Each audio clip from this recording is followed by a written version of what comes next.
नमस्कार बच्चों। कक्षा 8 के बच्चे आज मेरे साथ हिंदी व्याकरण का पाठ 11 पढ़ेंगे, वचन। बच्चों, आज इस पाठ को हम पढ़ेंगे। पाठ पढ़ने से पहले एक बार मैं फिर आप लोगों से कहूँगी कि इस महामारी के चलते आप लोग अपने घरों में ही रहिए, सुरक्षित रहिए, घरों में रहकर ही अपनी पढ़ाई कीजिए। और दूसरी बात, आपके माता पिता से कहूँगी कि अपने बच्चों की फ़ीस आप लोग समय से ही विद्यालय में जमा कराइए। चलिए बच्चों, शुरू करते हैं हम हिंदी व्याकरण का पाठ 11, वचन। वचन का अर्थ है संख्या, अर्थात वचन से शब्दों की संख्या का पता चलता है। वचन का अर्थ क्या होता है? संख्या। और संख्या से हमें क्या पता चलता है कि वो संख्या एक है या एक उससे अधिक। नीचे दिए गए चित्रों को देखिए और वाक्यों को पढ़िए। पहला है लड़की झूला झूल रही है, तो लड़की यहाँ एक वचन है। लड़कियाँ खेल रही हैं, ये एक से अधिक हैं यानी बहुवचन है। लड़का पढ़ रहा है, ये भी एक वचन है। और लड़के दौड़ रहे हैं, ये बहुवचन है। यहाँ पर ऊपर दिए गए वाक्यों में लड़की और लड़का शब्दों से उनके एक होने का बोध हो रहा है तथा लड़कियां और लड़के शब्दों से उनके एक से अधिक होने का बोध हो रहा है। इस प्रकार के संख्या बोधक शब्दों का पता हमें वचन से चलता है। इस प्रकार क्या वस्तु या एक है और क्या एक से अधिक, तो इस प्रकार हमें इनके संख्या बोधक शब्दों का पता चल जाता है। इसकी परिभाषा, शब्द के जिस रूप से यह ज्ञात होता है कि वह एक के लिए प्रयुक्त हुआ है अथवा एक से अधिक के लिए, उसे हम वचन कहते हैं। ये बच्चे क्या है? वचन की परिभाषा। अब आगे इसको पढ़ते हैं। वचन के भेद। हिंदी में वचन के दो भेद होते हैं, एक वचन और बहुवचन। अब एक वचन क्या होता है?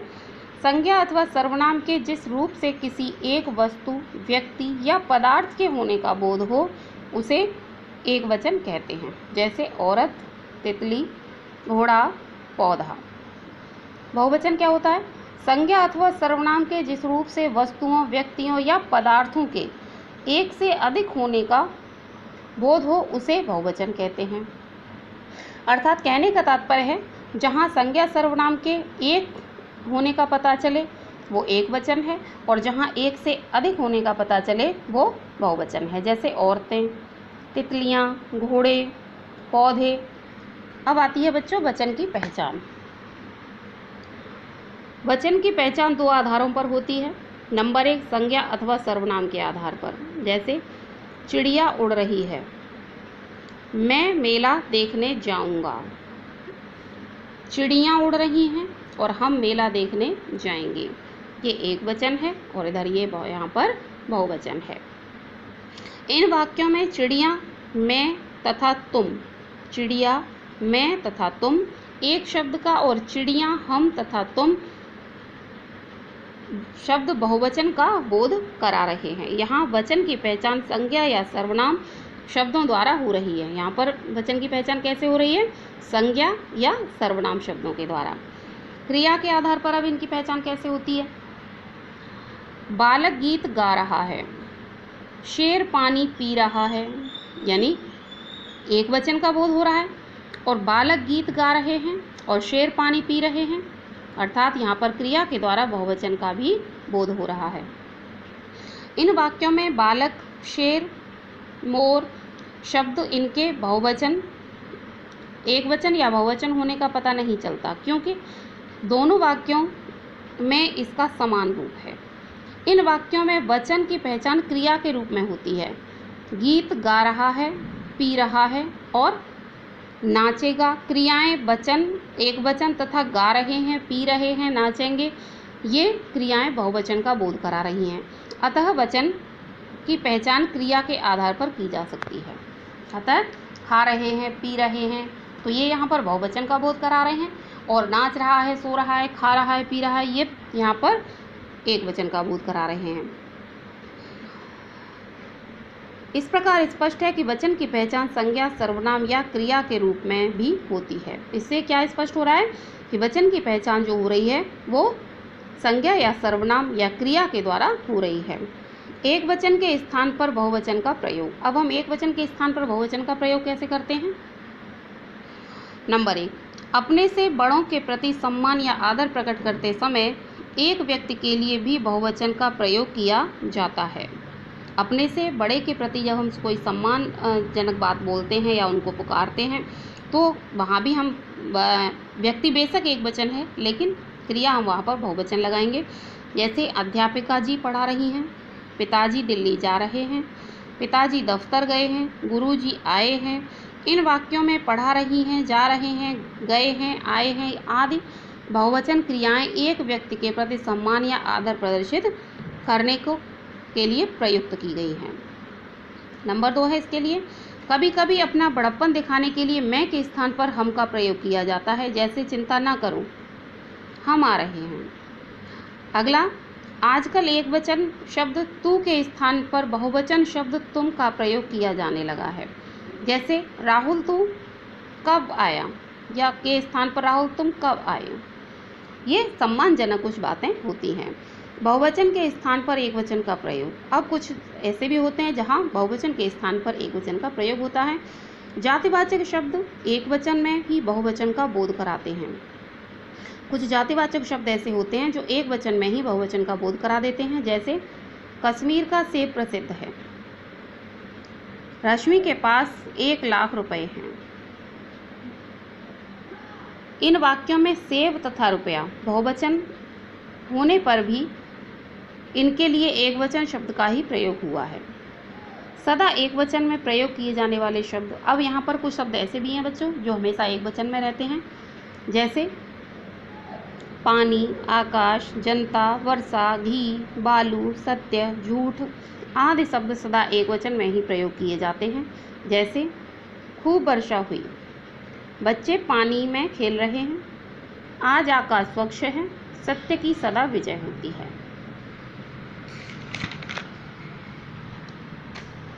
अगला है सदा बहुवचन में प्रयोग किए जाने वाले शब्द जो हमेशा बहुवचन में प्रयोग किए जाते हैं। अब यहाँ उन शब्दों के बारे में बात हो रही है। जैसे प्राण, आंसू, होश, दर्शन, समाचार, हस्ताक्षर आदि शब्द सदैव बहुवचन में प्रयोग किए जाते हैं। जैसे उसके प्राण निकल गए, उसके होश उड़ गए, मैंने हस्ताक्षर कर दिए, मेरी आंखों में आंसू आ गए, या आज के समाचार अच्छे हैं। ये शब्द कुछ ऐसे हैं जो हमेशा बहुवचन में ही प्रयोग किए जाते हैं। आगे है बच्चों एक वचन से बहुवचन बनाने के नियम। अब कुछ यहाँ नियम दिए गए हैं कि एक वचन से बहुवचन कैसे बनाते हैं। आकारांत पुल्लिंग शब्दों के अंतिम आ को ए कर दिया जाता है। जैसे घोड़ा घोड़े, बेटा बेटे, चूहा चूहे, कौवा कोए, गधा गधे, पंखा पंखे, जूता जूते, कुर्ता कुर्ते, कपड़ा कपड़े। नंबर 2 में है अकारांत स्त्रीलिंग शब्दों के अंत में ए जोड़ दिया जाता है, यानी एक में चंद्र बिंदु लगा दिया जाता है। जैसे बात बातें, सड़क सड़कें, बहन बहनें, आँख आँखें, कलम कलमें, किताब किताबें। नंबर 3 में आकारांत स्त्रीलिंग शब्दों के अंत में भी ए लगा दिया जाता है। जैसे अध्यापिका अध्यापिकाएं, माता माताएं, कन्या कन्याएं, महिला महिलाएं, माला मालाएं, गधा गाथा गाथाएं। अगला है बच्चों नंबर 4 ईकारांत और ईकारांत शब्दों के अंत में या जोड़ दिया जाता है और ई को हर्ष स्वर ई कर दिया जाता है, और बड़ी ई जो होती है इसका जो दीर्घ स्वर है इसको हर्ष कर दिया जाता है। जैसे पत्ती, तो यहाँ गया पत्तियाँ, लड़की लड़कियाँ, चींटी चींटियाँ, चाबी चाबियाँ, नदी नदियाँ, कापी कापियाँ। अब या अंत वाले स्त्रीलिंग शब्दों में अंतिम या को या कर दिया जाता है। जैसे गुड़िया गुड़ियाँ, चिड़िया चिड़ियाँ, बुढ़िया बुढ़ियाँ, डिबिया डिबियाँ, कुतिया कुतियाँ, चूहिया चूहियाँ। अब नंबर 6 में आता है बच्चों उकारांत। उकारांत और उकारांत और औकारांत स्त्रीलिंग शब्दों के अंतिम उ और ओ में ए जोड़ दिया जाता है। जैसे गौ गौएं, वस्तु वस्तुएं, वधु वधुएं और धेनु धेनुएं। अब आता है बच्चों वृंद, वर्ग, जन, लोग, गण आदि शब्द जोड़कर बहुवचन एक वचन से बहुवचन बन जाते हैं। जैसे मजदूर मजदूर वर्ग, अध्यापक अध्यापक वृंद, छात्र छात्रगण, आप लोग, गुरु गुरुजन और विद्यार्थी विद्यार्थी गण।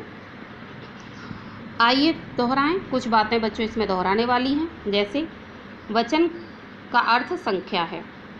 वचन से किसी शब्द के एक या एक से अधिक होने का पता चलता है। वचन दो प्रकार के होते हैं, एक वचन और बहुवचन।